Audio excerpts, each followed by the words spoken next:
Hello friends, எல்லாரும் எப்படி இருக்கீங்களா? நல்லா இருக்கீங்களா? ஒரு பெரிய லீவ் விட்டாச்சு. இந்த லீவ் நாட்களில் அம்மா அப்பாவுக்கு கீழ்ப்படியணும், தோட்டம் இருந்தால் தோட்டத்தை க்ளீன் பண்ணணும், பெயிண்டிங் பண்ணணும், இந்தமாரி சின்ன சின்ன வேலையை பார்க்கணும். ஓகேவா? இப்போ கூட ஒரு கதைக்குள்ளே போகலாமா? இந்த கதையோட தலைப்பு பரலோகம் போகலாமா. ஒரு ராஜா இருந்தாராம். அந்த ராஜா அப்படின்னாலே ஒரு பெரிய அதிகாரத்தில் தான் இருப்பாங்க. அந்த ராஜாவுக்கு கவலை அப்படின்னு எதுவுமே கிடையாதான். அந்த ராஜாவுக்கு பரலோகம் நரகம் அப்படின்னு ஒன்று இருக்குதுன்னு சொல்லி கேள்விப்பட்டாராம். ஏசப்பாக்கு பிடிச்ச காரியத்தை செஞ்சால் பரலோகத்துக்கு போகலாம், அப்படி இல்லாட்டா நரகத்துக்கு தான் போகணும்.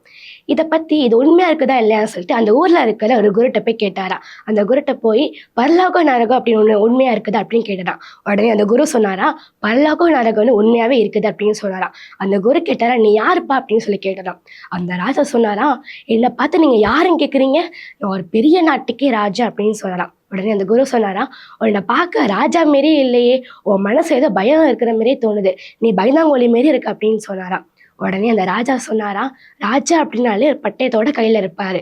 அந்த ராஜா அந்த பட்டயத்தை எடுத்துட்டு சொன்னாராம், நான் உங்கள்கிட்ட பரலோகம் நரகன்னு உண்மையாக இருக்குதா இல்லையான்னு கேட்க வந்தேன். ஆனால் நீங்கள் என்ன, உன்னை பார்க்க ராஜா மாரியே இல்லை, அதுவும் இல்லாமல் நீ ஒரு பயந்தாங்கொல்லி வேற இருக்குன்னு சொல்றீங்க அப்படின்னு சொல்லிட்டு அந்த பட்டயத்தை வச்சு அந்த குருவை கொல்ல வந்தாராம். மற்றவங்களை வெட்டுறது ஏசப்பாக்கு பிடிக்காதுன்னு சொல்லி குரு சொன்னாராம்.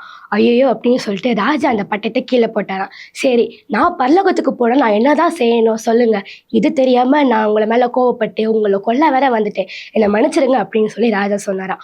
உடனே அந்த குரு சொன்னாராம், இப்போ நீங்க பரலோகத்துக்கு போயிருவீங்க அப்படின்னு சொன்னாராம். அவர் செஞ்ச காரியத்தை வச்சு அந்த ராஜாவுக்கு பரலோகத்தை பத்தி சொன்னாராம். உடனே அந்த ராஜாவை புரிஞ்சுக்கிட்டு அந்த குருவை தன்னோட அரண்மனைக்கு கூட்டு போனாராம்.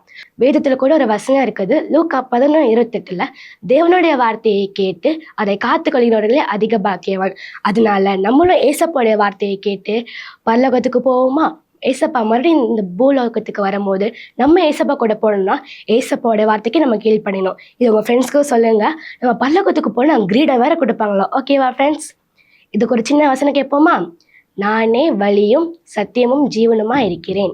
யோவான் 14:6. இந்த வசனத்துக்கு ஒரு ஆக்ஷன் பார்க்கலாமா?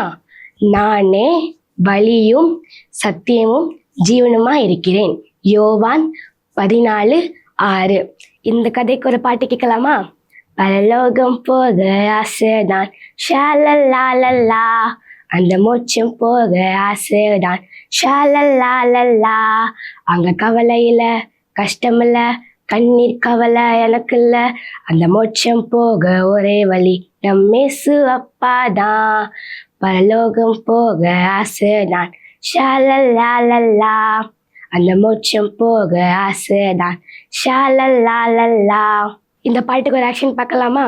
பரலோகம் போக ஆசைதான், ஷாலல்லாலல்லா, அந்த மோட்சம் போக ஆசைதான், ஷாலல்லாலல்லா, அங்க கவலையில கஷ்டமில்ல, கண்ணீர் கவலை எனக்கு இல்ல, அந்த பரலோகம் போக ஒரே வழி நம்மேசு அப்பாதான், பரலோகம் போக ஒரே வழி நம்மேசு அப்பாதான், பரலோகம் போக ஆசைதான், ஷாலல்லாலல்லா, அந்த மோட்சம் போக ஆசைதான், ஷாலல்லாலல்லா.